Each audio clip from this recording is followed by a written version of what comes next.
Hello students, how are you? I hope all of you are fine. Student, today we are going to discuss a new topic of class 10 physics, that is energy from the sea.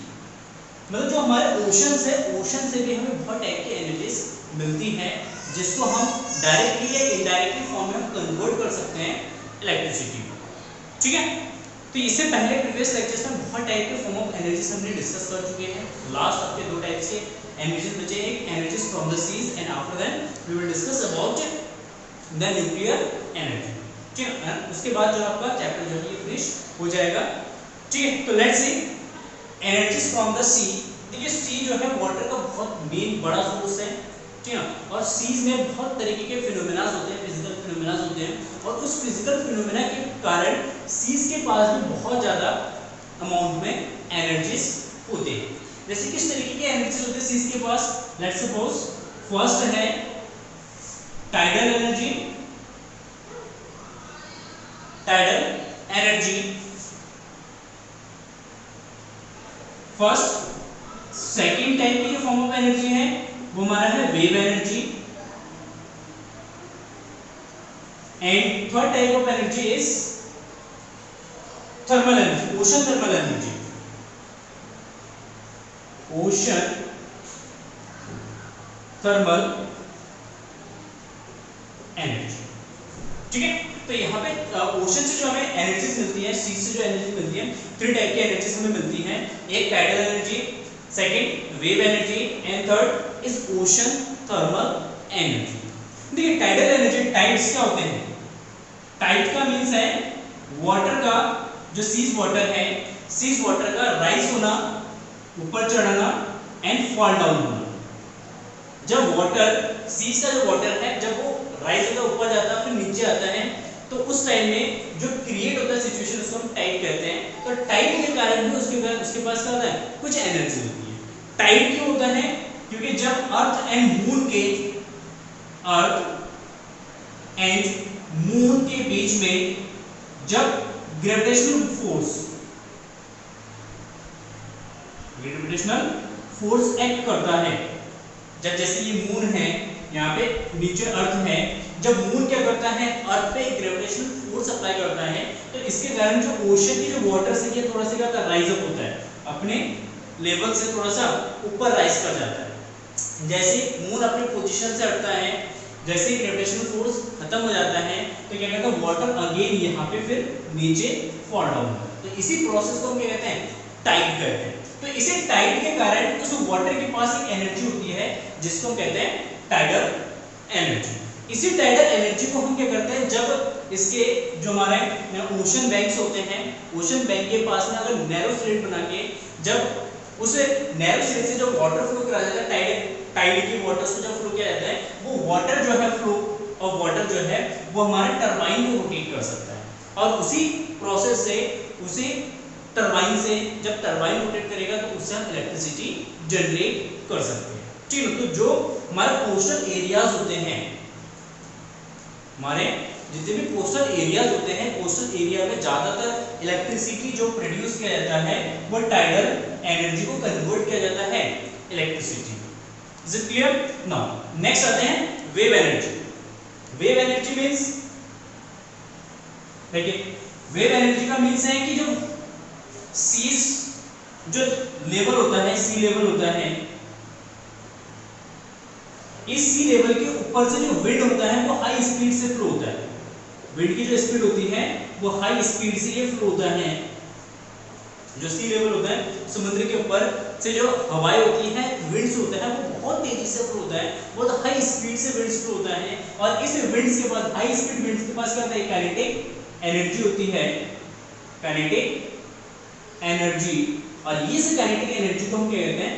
Wave energy. क्योंकि वो wave create करता है ना, जब हवा, जब winds जो है सी लेवल के ऊपर से, सी समुद्र के ऊपर से जब फ्लो होता है, तो वो क्या करता है? एक वेव्स जनरेट करता है ओशन पे या सी के लेवल पे या उसके तल पे, जो है क्या करता है? एक वेव्स क्रिएट करता है, और उसी वेव्स के पास क्या होता है? काइनेटिक एनर्जी होती है, और उसी एनर्जी को हम क्या कह रहे हैं? इसकी वेव एनर्जी कह रहे हैं। तो इसका मतलब जो सी है, सी के पास भी कहता है एक तरीके का वेव एनर्जी होता है। वेव एनर्जी में हाई स्पीड विंड की वजह से फ्लो होता है और उस विंड की वजह से उसके पास काइनेटिक एनर्जी होती है और इस काइनेटिक एनर्जी के पास एबिलिटी है वर्क करने की, इसके पास एबिलिटी है वर्क करने की एबिलिटी का मींस ये टरबाइन को क्या कर सकता है, टरबाइन को रोटेट कर सकता है, मतलब इसके पास कैपेबिलिटी है, काइनेटिक एनर्जी विंड के पास कैपेबिलिटी है कि वो टरबाइन को रोटेट कर सके। तो इसका मतलब है अगर टरबाइन को रोटेट करा सकते हैं किसी न किसी अरेंजमेंट के थ्रू या किसी न किसी डिवाइस के थ्रू, अगर ये विंड टरबाइन को रोटेट करा रहा है तो इसका मतलब ये टरबाइन जैसे रोटेट करेगा, तो इस टरबाइन का कनेक्शन हम किससे कर देंगे, एसी जनरेटर से, किससे करेंगे इसका कनेक्शन, एसी जनरेटर से। और जब एसी जनरेटर टरबाइन के थ्रू रोटेट होगा तो ये जनरेट करेगा इलेक्ट्रिसिटी को। तो इस तरीके से हम क्या कर सकते हैं कि जो ओशन के पास जो वेव एनर्जी है, इस वेव एनर्जी को अल्टीमेटली हम कन्वर्ट कर सकते हैं इलेक्ट्रिसिटी में। तो इसी तरीके से हम टाइडल एनर्जी को कन्वर्ट कर सकते हैं इलेक्ट्रिसिटी में। तो इसका मतलब ओशन के पास जो एक मैक्सिमम अमाउंट की जो एनर्जी है, उस एनर्जी को हम अपनी यूटिलाइजेशन के लिए उसको कन्वर्ट कर सकते हैं किसमें, इलेक्ट्रिसिटी में। और ये फ्री ऑफ कॉस्ट की एनर्जी है, इसके लिए हमें कोई चार्ज नहीं देना पड़ेगा ओशन को। इसमें बस हमें क्या करना है, एक अरेंजमेंट बनाना है, ये टरबाइन, एसी जनरेटर, एक बार हम इसको क्या करते हैं, एक डिवाइस बना देते हैं, ये एक ऐसा इंस्ट्रूमेंट बना देते हैं जो टरबाइन को रोटेट करे, फिर जनरेटर को रोटेट करे और अल्टीमेटली इलेक्ट्रिसिटी जनरेट करे। तो इस तरीके से हम लाइफ टाइम तक जो वेव एनर्जी है उसको हम कन्वर्ट कर सकते हैं किसमें, इलेक्ट्रिसिटी में। ठीक है, clear. Now next ocean thermal energy. देखिए ओशन थर्मल एनर्जी यहाँ पे मोस्ट इंपॉर्टेंट है। ठीक है, ओशन थर्मल एनर्जी किसकी वजह से आता है उसको थोड़ा सा डिस्कस करते हैं। ओशन थर्मल एनर्जी, देखिए ओशन थर्मल एनर्जी क्या होता है। ठीक है, लेट्स सपोज हमारे पास ओशन क्या अपर लेयर है, ये अपर लेयर है, ये डीपर लेयर है, डीप में है। ठीक है, अब क्या होता है कि इस ओशन में जो वाटर्स होते हैं, ठीक है ना, इन वाटर के टेम्परेचर में डिफरेंस पाया जाता है। वो किस लिए, जैसे यहाँ पे हमारा सन है, सन क्या कर रहा है, हमें हीट एनर्जी देते हैं और लाइट एनर्जी देते हैं। तो सन से जो रेज आते हैं यहाँ से, ये सारे रेज के पास क्या होता है, हीट होता है। ठीक है, और ये रेज जो है अंदर जाता है वाटर के अंदर, लेकिन ऊपर वाला जो लेयर है वाटर मॉलिक्यूल, जो ऊपर वाले लेयर्स का जो वाटर मॉलिक्यूल्स है, ये वाटर मॉलिक्यूल्स क्या करता है, ज्यादातर इस सन से जो मिलने वाली हीट है, इस हीट को ये अब्सॉर्ब कर लेता है। जो अपर लेयर के वाटर्स होते हैं, अपर लेयर का वाटर क्या करता है, जो सन से जो एनर्जी मिलती है, जो हीट एनर्जी मिलती है, उस हीट एनर्जी को क्या करता है, वो एब्सॉर्ब कर लेता है। और जैसे जैसे ये रेज नीचे आते जाते हैं, इसकी हीट धीरे धीरे कम होती जाती है और नीचे जब जैसे लोअर या डीपर लेवल पे पहुंचता है, करीब 2 किलोमीटर के डिफरेंस में, 2 किलोमीटर या 1 किलोमीटर डीप में जब पहुंच जाता है ये रेज, तो इनके पास कोई हीट बचता ही नहीं है। ठीक है, तो जितना भी हीट होता है सन से जो हमें मिलती है हीट, वो हीट अपर लेयर क्या करता है, उसको एब्सॉर्ब कर लेता है। और जैसे रेज नीचे जाता है, इसके पास कोई हीट नहीं होता है, तो डीप लेयर जो होती है, डीप लेयर में जो वाटर्स होते हैं, इसको कोई भी हीट नहीं मिलता है। इसके कारण क्या होता है कि अपर लेयर जो वाटर्स है, इस अपर लेयर वाटर का जो टेम्परेचर है ये हाई होता है, क्योंकि ऊपर का जो पानी होता है वो गर्म होता है, जिसकी वजह से इसका टेम्परेचर हाई होता है। और जो लोअर या डीपर जो लेयर है, डीपर लेयर का टेम्परेचर है वो लो होता है, क्योंकि इसके पास कोई हीट पहुंचता ही नहीं है। तो इसके कारण क्या होता है कि upper layer and deeper layer, जो लोअर लेयर कह सकते हैं, इन दोनों लेयर के बीच में क्या होता है, टेम्परेचर डिफरेंस क्रिएट हो जाता है, एक टेम्परेचर डिफरेंस क्रिएट होता है।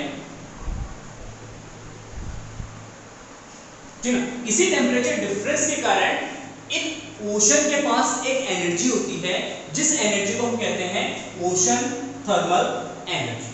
अगेन मैं रिपीट कर रहा हूं कि जो सन है, सन से जो एनर्जी मिलती है हीट एनर्जी, वो हीट एनर्जी क्या करता है, ओशन का जो अपर लेयर के जो वाटर्स होते हैं वो उसको अब्सॉर्ब कर लेता है, जिससे ऊपर का जो पानी है वो गर्म हो जाता है और रेज जैसे धीरे धीरे नीचे जाता है तो इसका एनर्जी ऊपर ही अब्सॉर्ब हो जाता है। और लास्ट में जब डीपर लेयर होता है, जब लाइट वहां तक पहुंचती है तो उसको कोई हीट नहीं मिल पाता, जिसके कारण डीपर लेयर का जो वाटर है या डीप में जो वाटर है वो कोल्ड रहता है, ठंडा रहता है, जिसके कारण उसका टेम्परेचर लो होता है। तो ऊपर वाला पानी गर्म है, नीचे वाला पानी ठंडा है, जिसके कारण होता है दो लेयर के बीच में, अपर एंड डीपर, दोनों लेयर के बीच में क्या होता है, एक टेम्परेचर डिफरेंस क्रिएट होता है। और इसी टेम्परेचर डिफरेंस के कारण इसके पास जो एनर्जी होती है उस एनर्जी को कहते हैं ओशन थर्मल एनर्जी। और इसी ओशन थर्मल एनर्जी को हम क्या करते हैं, यूटिलाइज करते हैं इलेक्ट्रिसिटी को जनरेट करने के लिए। अगर ये दोनों का टेम्परेचर और डिफरेंस है, टेम्परेचर डिफरेंस अगर 20 डिग्री सेल्सियस और इससे मोर है, इससे ज्यादा है, करीब दो लेयर के बीच का जो टेम्परेचर डिफरेंस है अगर वो 20 डिग्री सेल्सियस या उससे ज्यादा है, तो उस कंडीशन में इस एनर्जी को यूटिलाइज किया जा सकता है इलेक्ट्रिसिटी को प्रोड्यूस करने के लिए। इसके लिए क्या करते हैं, एक अरेंजमेंट बनाते हैं। सिंपली देखिए, एक डायग्राम के थ्रू मैं आपको एक्सप्लेन करता हूँ किस तरीके से उसको। जैसे ये अपर लेयर है सी का, ये लोअर लेवल, ये डीपर लेयर है, ठीक ना। इसका टेम्परेचर मान लीजिए 20 डिग्री सेल्सियस है, इसका टेम्परेचर 0 डिग्री सेल्सियस है। कितना है, 0 डिग्री सेल्सियस। तो इन दोनों के बीच में टेम्परेचर डिफरेंस आ गया 20 डिग्री सेल्सियस का। अब हमारे पास एक वोलेटाइल लिक्विड है, एक ऐसा वोलेटाइल लिक्विड है अमोनिया, जिसका जो बॉइलिंग पॉइंट होता है बहुत कम होता है। किसका, अमोनिया का। अमोनिया का जो बॉइलिंग पॉइंट होता है ये लगभग 19 से 20 के बीच में होता है, ठीक है, या 20 डिग्री सेल्सियस भी हम कह सकते हैं कि अमोनिया का जो बॉइलिंग पॉइंट है PP, boiling point 20 degree Celsius, मतलब बहुत कम टेम्परेचर पे अमोनिया जो है वो लिक्विड फॉर्म से गैसेस फॉर्म में कन्वर्ट हो जाता है। इसमें लिक्विड से वो गैसेस में कन्वर्ट हो जाता है, ठीक है। तो इसमें अमोनिया का यूज किया जाता है, जो वोलेटाइल लिक्विड है अमोनिया का यूज किया जाता है thermal ocean energy, ocean thermal energy को इलेक्ट्रिसिटी में कन्वर्ट करने के लिए। होता क्या है कि यहाँ पे अपर लेयर में हम क्या बनाते हैं कि अमोनिया का चैम्बर बनाते हैं।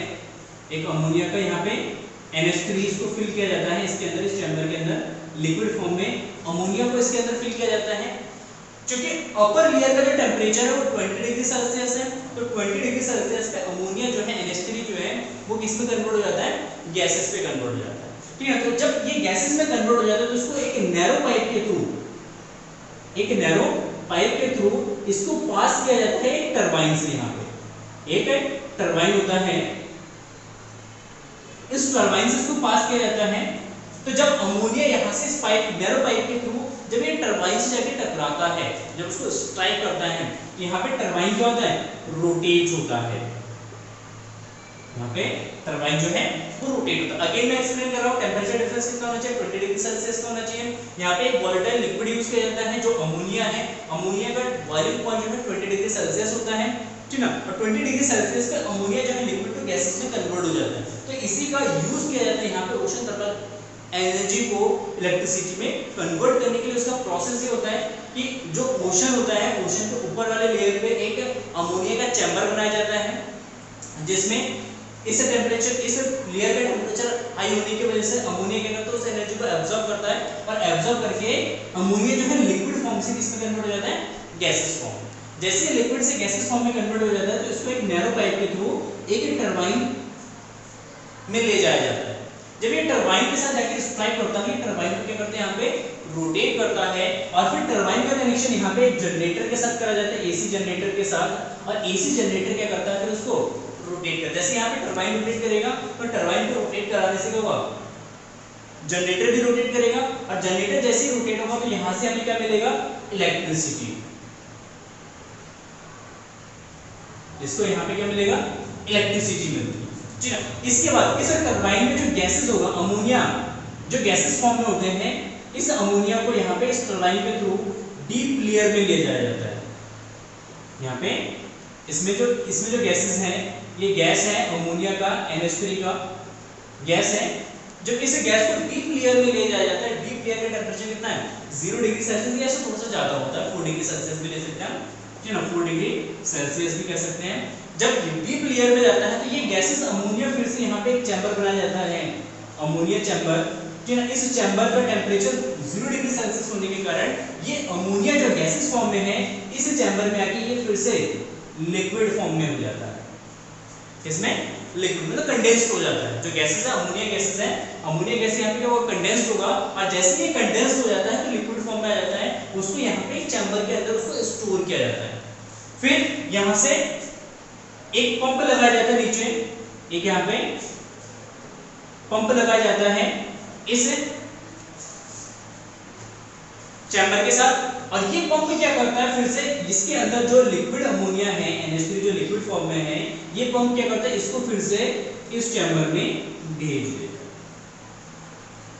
फिर यहां से जब लिक्विड अमोनिया से पहुंचता है, फिर टेम्परेचर या हीट के कारण फिर से वो गैसेस में कन्वर्ट होता है, फिर जाके वो टरबाइन को रोटेट करता है, टरबाइन इसी जनरेटर को रोटेट कराता है, वो इलेक्ट्रिसिटी को जनरेट करता है। इस तरीके से फिर अगेन गैसेस जो अमोनिया है उसको फिर से डीप लेयर में या डीप फ्रीजर में ले जाया जाता है, जहां पे अमोनिया फिर से कंडेंस हो जाता है, गैसेस से फिर लिक्विड फॉर्म में आ जाता है। फिर उस गैस लिक्विड अमोनिया को फिर इस पंप के थ्रू कहां अगेन ऊपर वाले चैम्बर में भेज दिया जाता है। तो इसी प्रोसेस के थ्रू हम क्या करते हैं, थर्मल ओशन एनर्जी को हम कन्वर्ट करते हैं इलेक्ट्रिसिटी, और ये इलेक्ट्रिसिटी जो है हम यूटिलाइज करते हैं अपने वर्क के लिए या अपने जो भी काम होता है उन काम के लिए हम इस एनर्जी को यूज करते हैं।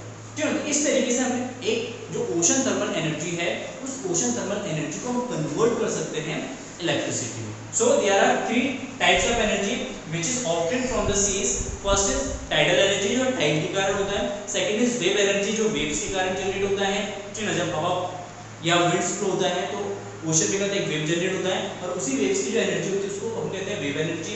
और थर्ड है कि ओशन के 2 लेयर के बीच में अगर एक टेम्परेचर डिफरेंस है और ये लगभग टेम्परेचर डिफरेंस 20 डिग्री सेल्सियस का है, तो ये क्या करता है एक डिवाइस के थ्रू हम इसको इलेक्ट्रिसिटी जनरेट कर सकते हैं, और इस टेम्परेचर डिफरेंस के कारण इसके पास जो एनर्जी है उसको कहते हैं ocean thermal energy. Is it clear? Simple है टॉपिक। सो आई होप आपको समझ में आ गया होगा। इसका आप नोट्स बना लेना, मैं आपको उसका पिक्स भेज दूंगा। ठीक है, thank you for watching this video and have a nice day, bye bye.